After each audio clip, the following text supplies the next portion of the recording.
There is a wall of mountains between two seas. It runs for about 700 miles, from the Black Sea in the west to the Caspian in the east.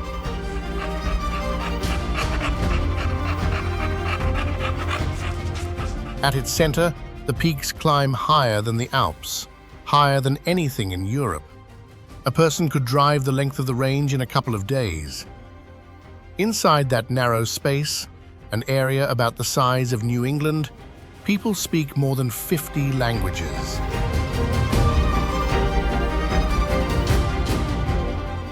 Not 50 dialects, 50 languages.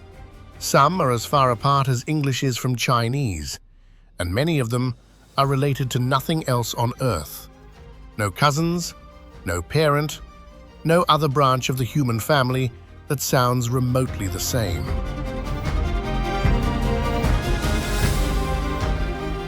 In some of these valleys, you can walk an hour on foot from one village to the next and arrive among people whose language the first village cannot understand.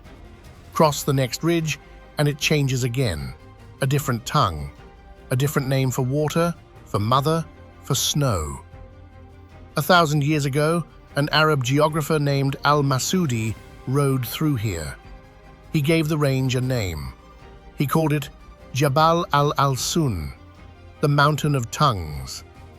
That name is not poetry, it is arithmetic.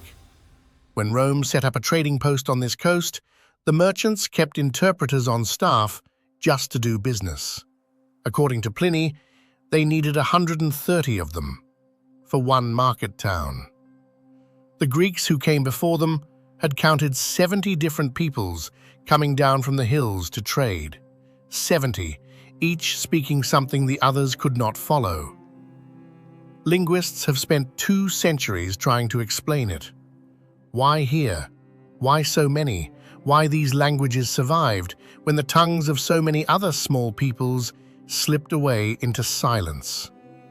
The mountains hold the answer, but the same mountains hold a warning, because not every language here survived.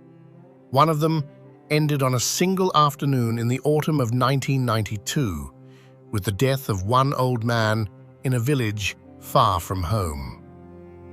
We will come to him.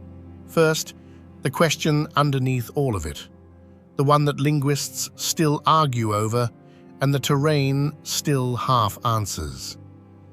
How does one small range of mountains hold more separate human languages than entire continents, and keep holding them? This is the Caucasus. To understand the languages, you first have to understand the wall. The Greater Caucasus is not a gentle range, it is a barrier. The main ridge runs unbroken for hundreds of miles, and for most of its length, there is no easy way across. Mount Elbrus, an old volcano at the western end, stands at 5,600 meters, the highest point in Europe by most reckonings. Kazbek rises out of the clouds to the east of it. Shkara, on the Georgian side, climbs past 5,000. Between those summits, the land does not flatten out, it folds.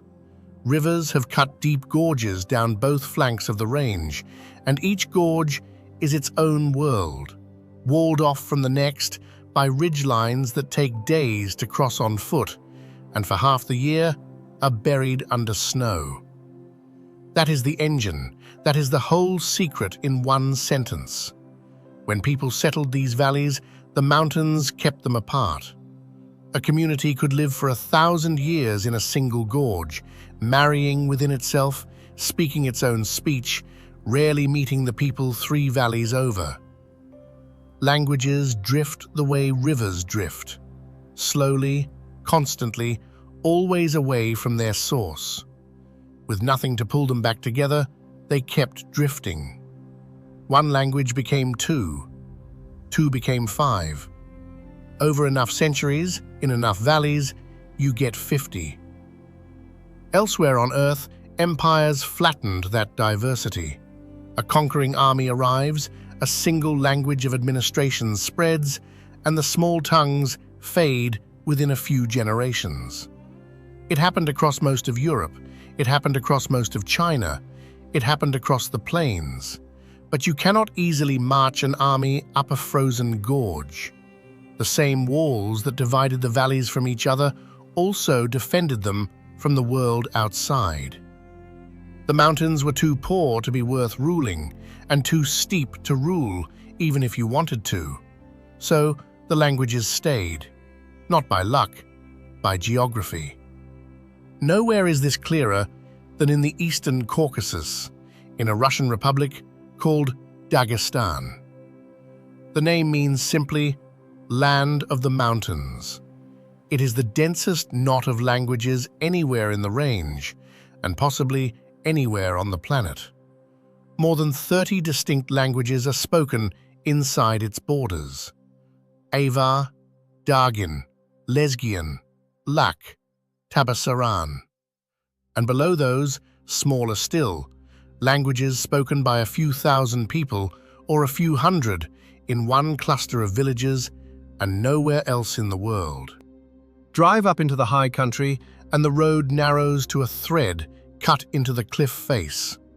The villages cling to the slopes, flat-roofed stone houses stacked one above the other, so that one family's roof is the next family's courtyard. They were built this way for defense, and built this way to save the scarce flat ground for crops.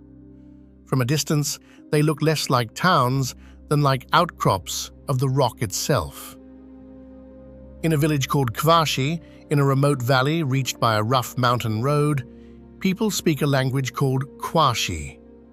Outside that valley, almost no one does. It has never had an army, or a government, or a border. It survives because mothers still teach it to their children, in their homes, the way it has been taught for as long as anyone can count. The pattern repeats up and down Dagestan.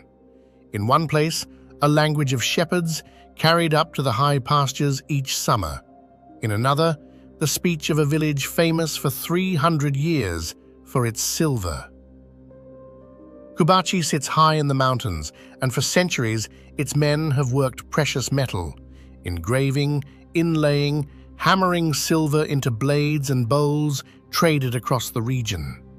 Their language, Kubachi, is spoken almost nowhere but Kubachi. The craft and the words came down the same generations together. In their homes, people speak the mother tongue.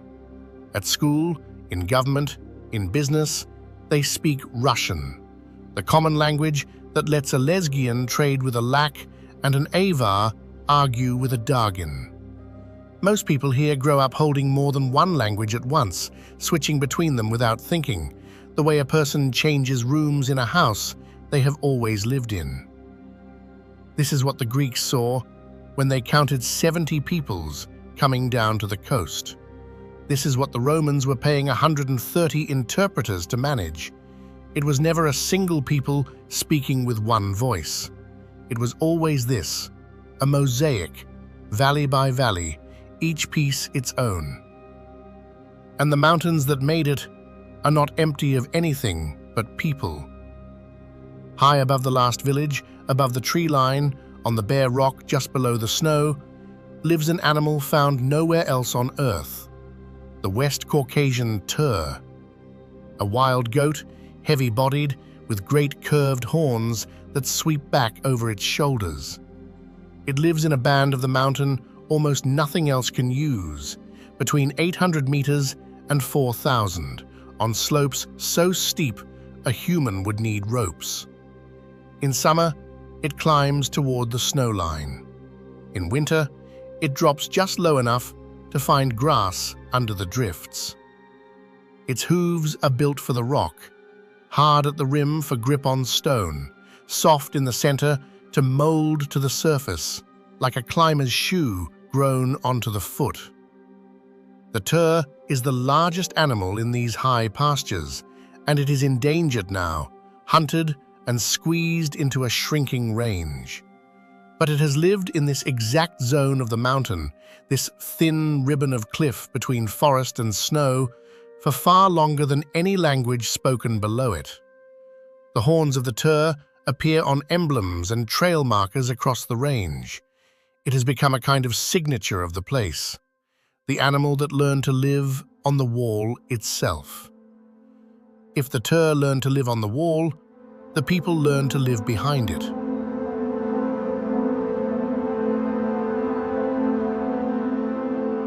On the other side of the range, in the Georgian highlands, the same forces produced something different.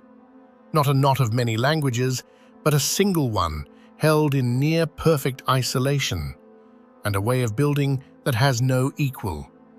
The region is called Svaneti. To reach its heart, you climb a road along the Enguri Gorge, switchback after switchback, until you arrive at Ushguli, a cluster of 4 villages at the foot of Mount Shkara. At a little over 2,000 meters, Ushguli is one of the highest places in Europe where people have lived continuously, year after year, without ever leaving. And rising out of these villages are the towers. Stone towers, 4 and 5 stories tall, square and tapering, built by hand from the rock of the mountain. There are around 200 of them across Svaneti, the oldest going back 1,000 years. Each one belonged to a family. When raiders came, or when the blood feuds that ran through these valleys turned violent, a family would climb inside its tower, pull up the ladder, and wait. The walls are thick enough to stop an arrow, an axe, a winter. The people who built them are the Svans. They speak Svan, a language of the same family as Georgian, but separated from it so long ago that the two can no longer understand each other. Fewer than 15,000 people speak Svan today. It has no widely used written form. It lives almost entirely in the mouths of the people who climb these slopes, herd these cattle, and pass the winters behind these walls. Winter here is not a season, it is a siege. The snow can stand in feet, the temperature falls well below freezing, and for months, the highest villages are cut off from the valleys below. The families fill their cellars in autumn, pickling, drying, storing, the way their grandparents did. The isolation that nearly buries them each year is the same isolation that kept their language and their towers intact, while the rest of Europe rebuilt itself a dozen times over.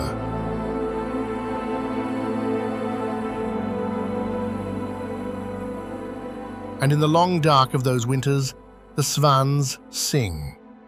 Georgian polyphonic singing is one of the oldest living traditions of its kind anywhere in the world. Voices weaving in separate lines at the same time, 3 parts moving against each other, no instruments, no written score.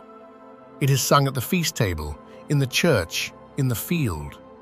In Svaneti, the polyphony takes its own dense, archaic form, with harmonies that sound to an outside ear like something carved rather than sung. That tradition runs the length of Georgia, down out of the mountains and into the valleys, where it meets the other half of Georgian life, the table. A Georgian feast is called a supra. It can last for hours. At its head sits the tamada, the toastmaster, who guides the evening through a long sequence of toasts, to ancestors, to children, to peace, to those who are gone, each one answered by the room and often by a song.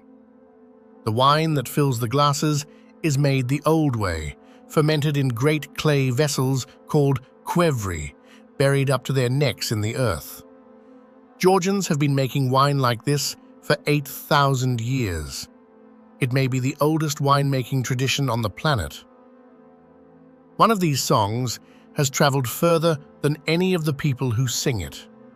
In 1977, when scientists chose the music to send into deep space aboard the Voyager spacecraft, a record meant to outlast the human race, carrying the sound of Earth to whatever might one day find it, they included a Georgian song, Chakrulo, a polyphonic piece from the Eastern wine country about courage and defiance. Right now, beyond the edge of the solar system, that song is still moving outward through the dark. A language spoken by a few million people on one small stretch of mountain, now the farthest traveled human voice in existence.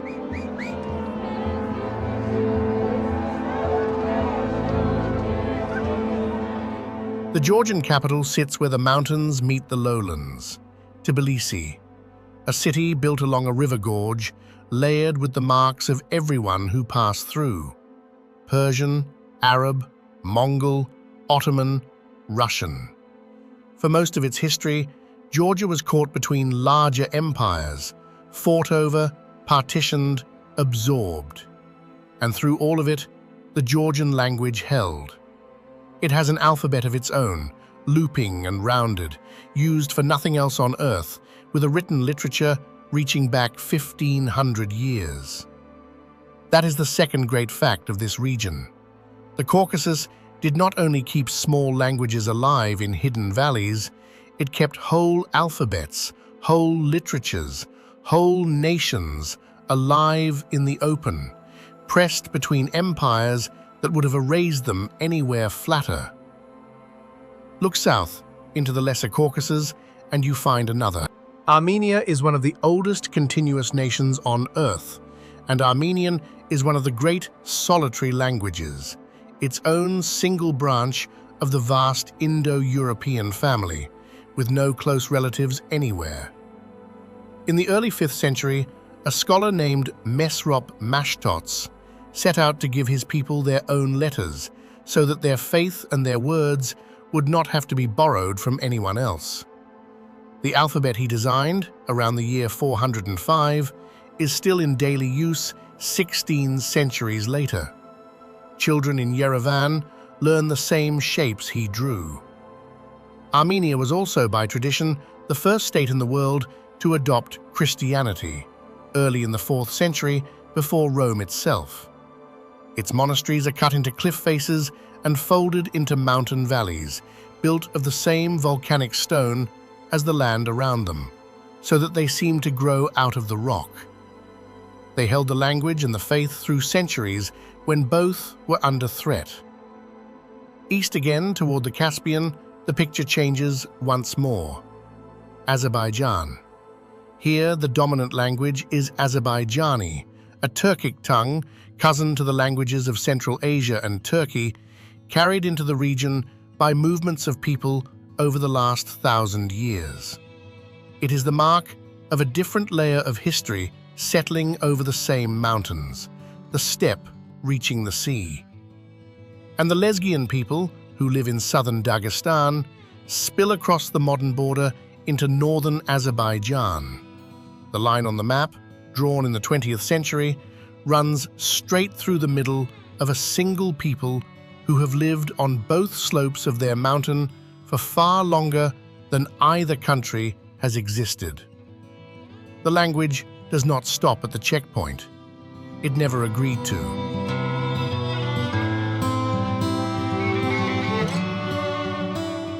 To stand at the eastern edge of all this, you go to Derbent, on the Caspian shore, where the mountains come down almost to the water, leaving only a narrow gap between the peaks and the sea.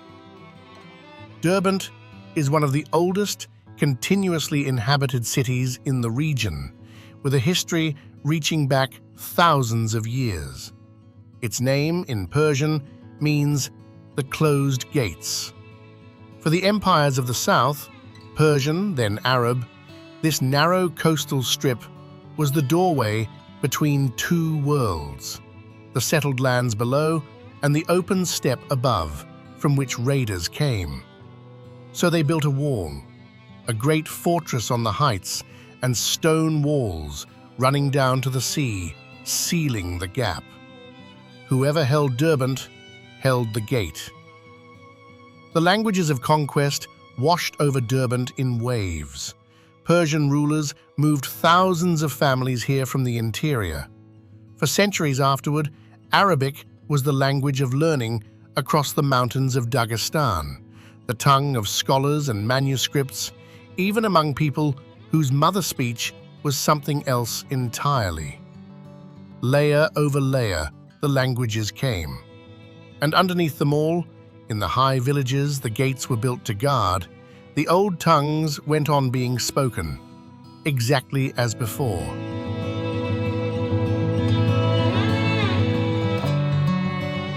Among the cliffs and forests below the high peaks lives the rarest of the great cats.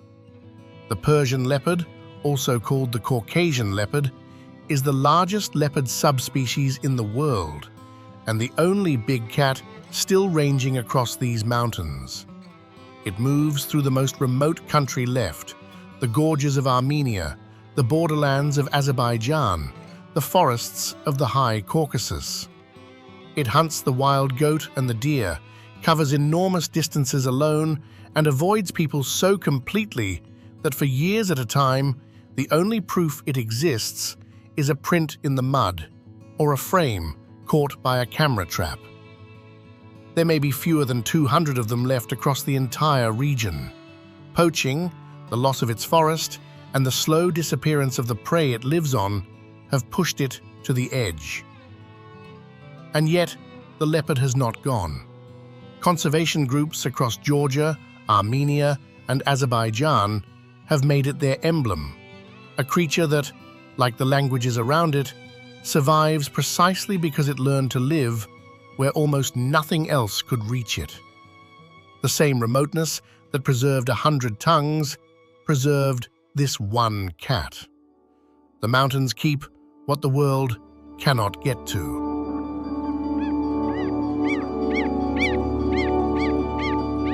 The same logic runs all the way down to the smallest living things. In the alpine meadows above the forest, in the brief weeks of mountain summer, the flowers fill with butterflies. Apollo butterflies, pale and slow, with red eye spots on their wings, drifting just above the grass. And in the cold streams that run off the snowfields live tiny, shrimp-like creatures, freshwater amphipods, no longer than a fingernail. When biologists began studying them, they found something they recognized. The amphipods in one stream were not quite the same as the amphipods in the next valley, and those were not quite the same as the ones a ridge beyond. The same walls that split one human language into 50 had been quietly splitting the life in the water too, each isolated stream slowly growing its own kind, found nowhere else. The Caucasus does this to everything that lives in it. It takes one and makes many. It is, in the most literal sense, a machine for making difference, running on stone and snow and time.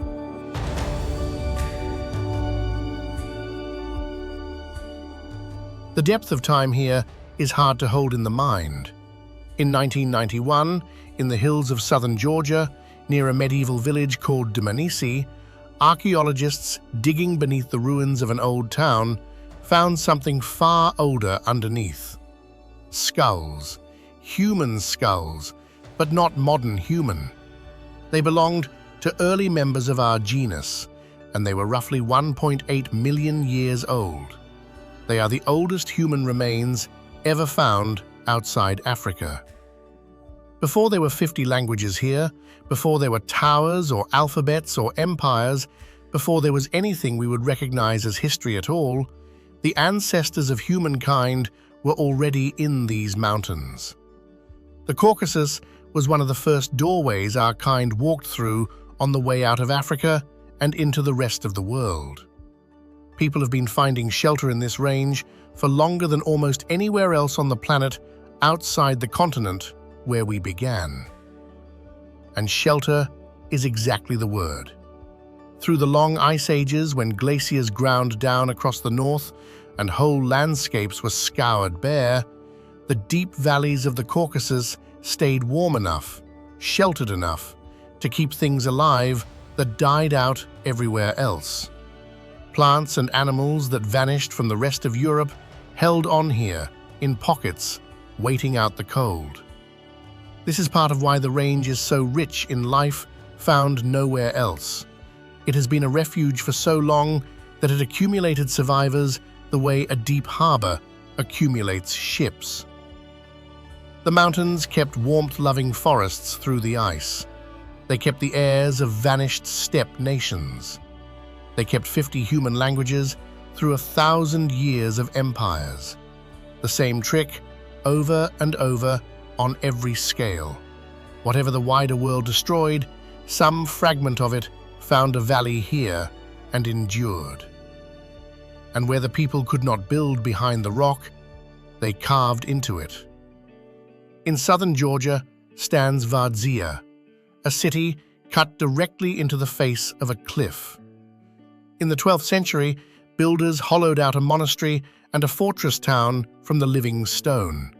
Hundreds of rooms, chapels, wine cellars, stairways, and tunnels threaded 13 stories up through the rock, set behind the cliff face and reached by passages from within. It was built to shelter people from invasion, a whole town that could vanish into the mountain.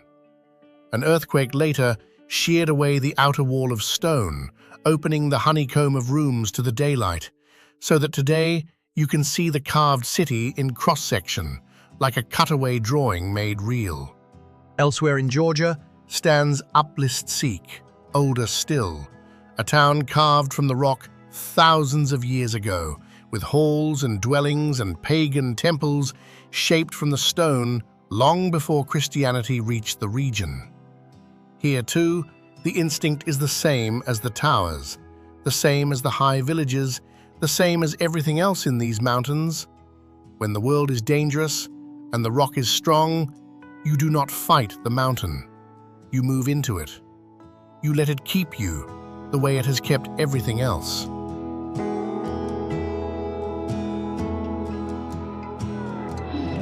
It is worth pausing on what these languages actually are, because the strangeness is not only in their number. The Caucasus holds 3 families of languages that belong to the region and to nowhere else. In the south, the Kartvelian family, Georgian and its relatives, Svan, Mingrelian, Laz. In the northwest, the family that produced Circassian, Abkhaz, and the lost Ubykh. In the northeast, the largest group of all, the one that fills Dagestan and Chechnya with more than 30 separate tongues. And here is the thing the linguists keep returning to. These 3 families are not branches of one tree. They are 3 different trees. As far as the careful science can tell, they are no more related to each other than any of them is to English, or to Japanese, or to Swahili. 3 separate origins, 3 separate deep histories, grown side by side in one small range of mountains. What they share is not ancestry, it is difficulty. The Northwest Caucasian languages are built almost entirely out of consonants. Ubykh, the extinct one, had around 80 of them and only 2 or 3 vowels, but its living relatives are nearly as extreme. Abkhaz, spoken on the Black Sea coast, carries dozens of consonant sounds that most other languages simply do not have, produced at points in the mouth and throat that an outsider has to be taught even to hear. The Northeast languages went the other direction. Instead of stacking consonants, they stacked grammar. Some Dagestani languages have not 5 or 6 grammatical cases like Latin, but dozens. Whole systems for describing exactly where a thing is, whether it is on something, under it, inside it, behind it, moving toward it, or away. A single noun can take more forms than a speaker of English will meet in a lifetime. Tabasaran, spoken in southern Dagestan, was once listed among the languages with the most grammatical cases on Earth. To learn one of these languages as an adult is the work of years. To grow up inside one is to carry without effort a way of cutting up reality that took thousands of years to sharpen. Every one of these 50 tongues is a different blade, shaped by a different valley for the same task, describing a world of stone and snow and family. And some of them carry the fingerprints of people who arrived from very far away. In the Central Caucasus live the Ossetians. Their language is not one of the mountain families at all. Ossetian is Indo-European, a relative of Persian, of Russian, of English. But it came to these peaks by an unlikely road. The Ossetians are the last living heirs of the Alans, a people of the open steppe who were themselves descended from the Scythians and Sarmatians, the horse nomads who once ranged across the grasslands north of the mountains. The empires of the steppe rose and fell and vanished. The Scythians are a name in Greek histories now, the Sarmatians, the Alans, gone as nations. But a fragment of their world was driven up into the safety of the high Caucasus, and there it survived. Ossetian is, in a sense, a piece of the ancient steppe preserved in the mountains the way an insect is preserved in amber.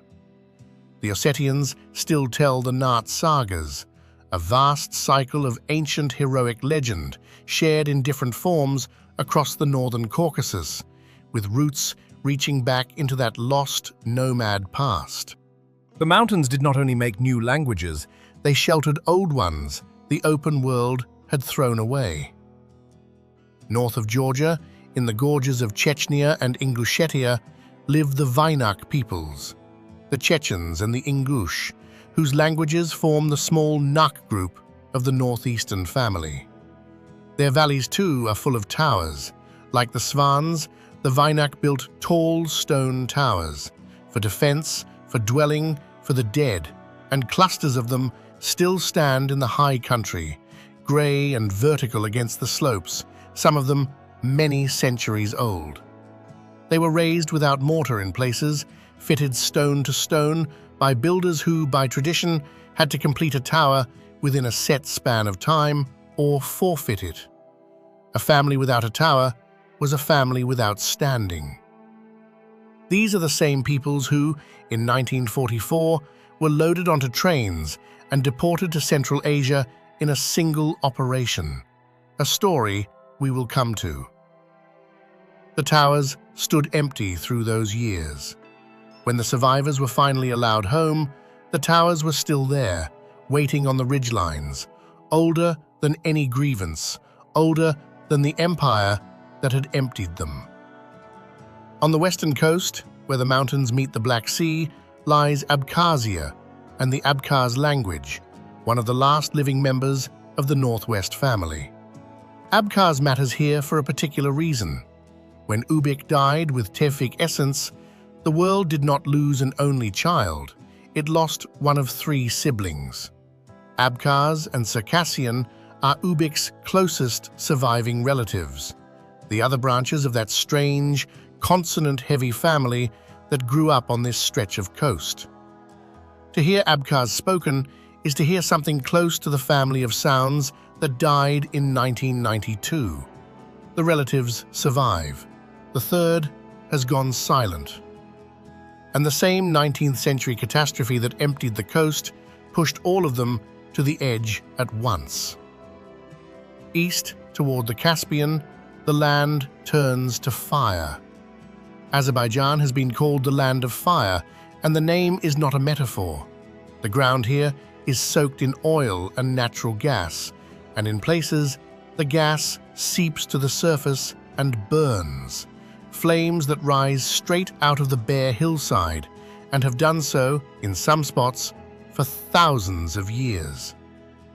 On a slope outside Baku, a hillside called Yanar Dag has been burning continuously for as long as records reach. Those eternal fires drew worshippers. Long before oil was a commodity, it was a wonder, and on the Absheron Peninsula stands the Ateshgah, a fire temple where pilgrims, including Zoroastrians from Persia and beyond, once came to honor flames they believed were sacred and undying. The fire was fed not by priests, but by the gas rising from the earth itself. Here, too, the layers stack. A Turkic-speaking land, holding within it a Persian religious memory, built on a geology that turns the ground into an altar. Baku itself sits on the Caspian, not a sea at all, but the largest lake on Earth, a vast inland body of salt water with no outlet to any ocean. Its waters hold their own endangered life, including the Caspian seal, the only seal in the world that lives entirely in this landlocked sea, far from any pole. South and west, in the Lesser Caucasus, Armenia keeps its highland faith in stone. The Armenian highlands are scattered with khachkars, crossstones, slabs of rock carved with a central cross and an intricate lacework of patterns beneath it, no two exactly alike. There are thousands of them across the country, the oldest more than 1,000 years old, standing in fields and churchyards and on mountain passes. Carving them is a craft passed down through families, recognized as a living heritage of its own. At the heart of the country lies Lake Sevan, One of the largest high-altitude lakes in the world, set among bare volcanic mountains at nearly 2,000 meters. On a peninsula above its blue water stand medieval monasteries of dark stone, watching the lake as they have for centuries. The water, the stone, the cross, the language with no relatives, the alphabet 16 centuries old. In Armenia, these are not separate things.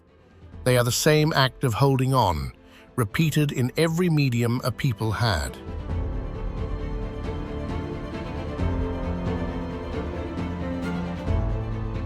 And the world outside knew these mountains long before it could name a single one of their languages. To the ancient Greeks, the Caucasus was the edge of the known world, the wall at the far rim of the map where the familiar ended and the unknown began. It was here, in the Greek imagination, that the gods chained Prometheus. The Titan who stole fire and gave it to humankind was bound to a peak in the Caucasus, by most accounts a mountain at the eastern end of the range, left for an eagle to tear at him each day, his punishment for the gift of the flame. It is a fitting place for the story. Look at Elbrus, the old volcano crowned with permanent ice, rising higher than anything in Europe. Look at Kazbek, breaking through the clouds above the Georgian military road. These are mountains that look like the edge of something, like a border between the human world and whatever lies past it. For thousands of years, people standing at their feet have felt the same thing. The range that split the human voice into 50 pieces was, to the ancients, the place where the divine and the earthly met. And those high slopes are not silent. In the forests below the peaks move brown bears, the largest predators of the range, fishing the rivers and turning over stones on the high meadows for grubs. Wolves run the ridgelines in packs. The lynx hunts the deer through the trees. And once, the European bison, the wisent, the heaviest land animal on the continent, was gone from these mountains entirely, hunted out. In recent decades, conservationists have brought it back, releasing small herds into the Caucasus forests, where the great shaggy animals now graze on slopes their kind had not walked in a century. Overhead turn the eagles. The golden eagle hunts the open high ground, and above the highest crags rides the bearded vulture, the lammergeier, a bird with a 9-foot wingspan that lives almost entirely on bone.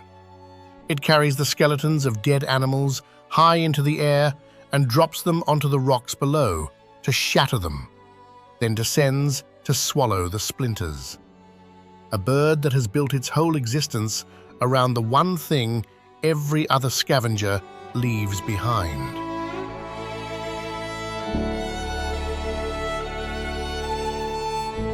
And on the warm rocks of Armenia and the southern slopes lives one of the strangest small animals in the range, the rock lizards of the genus Darevskia. Several of these species have no males at all. The females reproduce entirely on their own, laying eggs that hatch into more females, generation after generation of daughters with no fathers anywhere in the line. They are living proof that even the rules an outsider assumes are fixed are, in these mountains, simply another thing the place has quietly rewritten. 3 families of languages that are not related.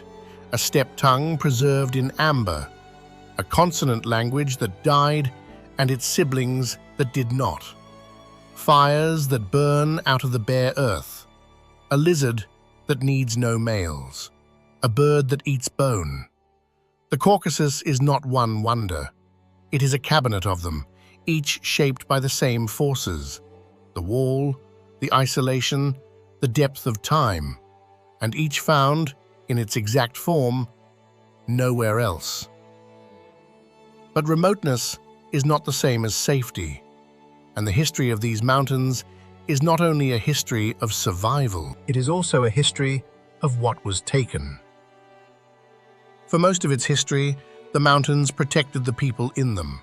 Then, in the 18th century, an empire arrived that the mountains could not stop.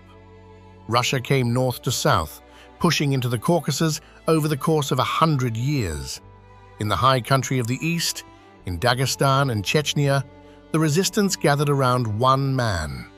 His name was Shamil. An Avar, a scholar and a warrior, he united the mountain peoples of the northeast under a single banner and held the Russian army at bay for a quarter of a century. He used the terrain the way his people always had: the gorges, the forests, the winters, turning the wall itself into a weapon. For 25 years, he was not beaten. In 1859, surrounded and out of options, he finally surrendered. The eastern mountains fell. In the west, on the Black Sea coast, it ended differently.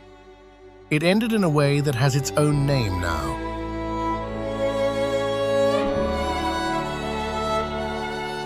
The peoples of the northwestern Caucasus, the Circassians, and among them a smaller group called the Ubykh, had lived on these slopes and shores for thousands of years. They were the last to hold out. And when the Russian command decided to finish the war in the west, it did not aim only to defeat them. It aimed to remove them. 1864. The Russian army drives the Circassian population down out of the mountains toward the sea. Whole communities are forced onto the beaches near the coast and loaded onto ships bound for the Ottoman Empire. The ships are overcrowded.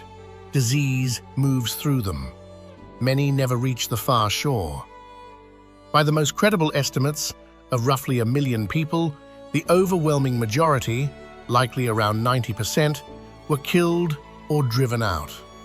Hundreds of thousands died on the marches, on the beaches, on the water. An entire homeland was emptied. In May of 1864, a Russian commander stood on the conquered coast and declared the long war over. The land, his report said, had been cleared. 80 years later, it happened again, in a different form, to different peoples. In 1944, on the orders of the Soviet government, entire nations of the northern Caucasus were declared enemies and deported wholesale. The Chechens, the Ingush, the Balkars, the Karachay.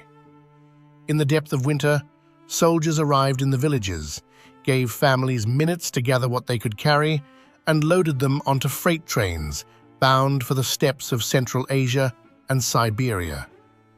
Tens of thousands died in transit and in the first years of exile, of cold, of hunger, of disease. They were not allowed to return for over a decade. Some of their villages were renamed, resettled, erased from the maps. When a people is destroyed or scattered or silenced, the language goes with them. A tongue with no army and no border survives only as long as there are mouths to speak it and children to learn it.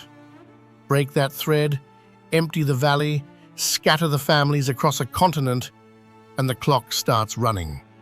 Sometimes it runs for generations. Sometimes the last speaker is already alive. Which brings us finally to the old man.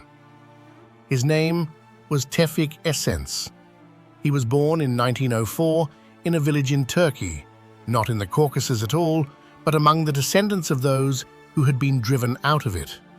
His grandparents were Ubik, survivors of the expulsion of 1864, and they raised him in their language. The language of a homeland on the Black Sea coast that his family had not seen in 40 years, and that he himself would never see. Ubik was one of the most extraordinary languages ever recorded by science. It had a sound system unlike almost anything else on Earth. By the count of the linguists who studied it, around 80 consonants and only 2 or 3 vowels. Most languages balance the two. Ubik stacked nearly all of its weight onto the consonants, producing sounds the human ear of an outsider could barely tell apart, let alone reproduce. But the people who could speak it were vanishing. Scattered across Turkey by the exile, surrounded by other languages, the Ubik slowly stopped passing their tongue to their children. There was no homeland to anchor it, no school to teach it, no neighboring village that spoke it too. One by one, the fluent speakers grew old and died, and by the second half of the 20th century, only one was left who knew it completely. A French linguist named Georges Dumézil understood what was at stake. He came to Turkey and sat with Tevfik Essence for years, recording him, transcribing him, racing to capture the grammar and the words and the old myths before they were gone for good. Essence had a remarkable memory, and he understood exactly what the work was for. He gave it everything. Because of him, Ubik is one of the best documented languages in the world to have no living speakers at all. He recorded his own language so that, after it died, it would not be entirely lost. October 7th, 1992. In his village in Turkey, Tevfik Essence dies. He is 88 years old, and with his last breath, the Ubik language goes silent. Not endangered, not nearly extinct. Extinct, completely, in a single afternoon. There is no one left on Earth who learned it as a child, a way of naming the world that took thousands of years to build, that survived a genocide and an exile and 4 decades of separation from its own coast, ends with one man in one room.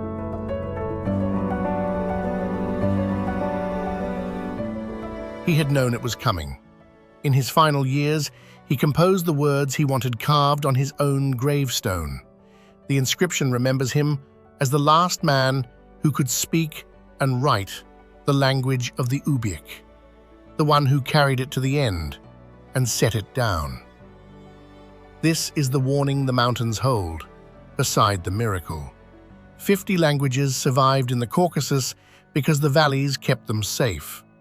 But the very thing that made them, their smallness, their isolation, their dependence on a single thread of mothers and children in a single place, is also what makes them fragile. Cut the thread, and there is nothing else holding the language up. No written empire, no vast population, just the next generation learning to speak or not. Ubik is the one that ran out of time. It is not the only one in danger. Across these mountains, the smallest languages are losing ground, to Russian, to Turkish, to Azerbaijani, to the simple pull of cities and screens and a wider world that does not speak in the old valley tongues. Children grow up fluent in the language of opportunity and a little less fluent each generation in the language of home. And still, in Kavashi, in Kubachi, in the high villages of Svaneti, in the gorges of Dagestan, for now, the old languages are spoken at the dinner table. Children still learn the words for water, for mother, for snow, in tongues that exist nowhere else and answer to no one outside the valley. The Mountain of Tongues earned its name over thousands of years, a wall of rock between two seas, too steep to conquer and too poor to bother with, that took the human voice and split it, and split it, and split it again, until one small range held more ways of speaking than whole continents. Some of those voices are gone now. One ended on an afternoon in 1992, in a country its speakers were exiled to, on the lips of a single old man. The rest are still here, carried, as they always have been, by nothing more and nothing less than someone teaching a child to speak. Whether the mountains can keep them through the century the way they kept them through the last 1,000 years is the one question the rock cannot answer. Only the children can. Thank you for spending this time in the mountains with us. If you'd like to keep exploring places like this one, take a moment to subscribe, and we'll see you in the next one.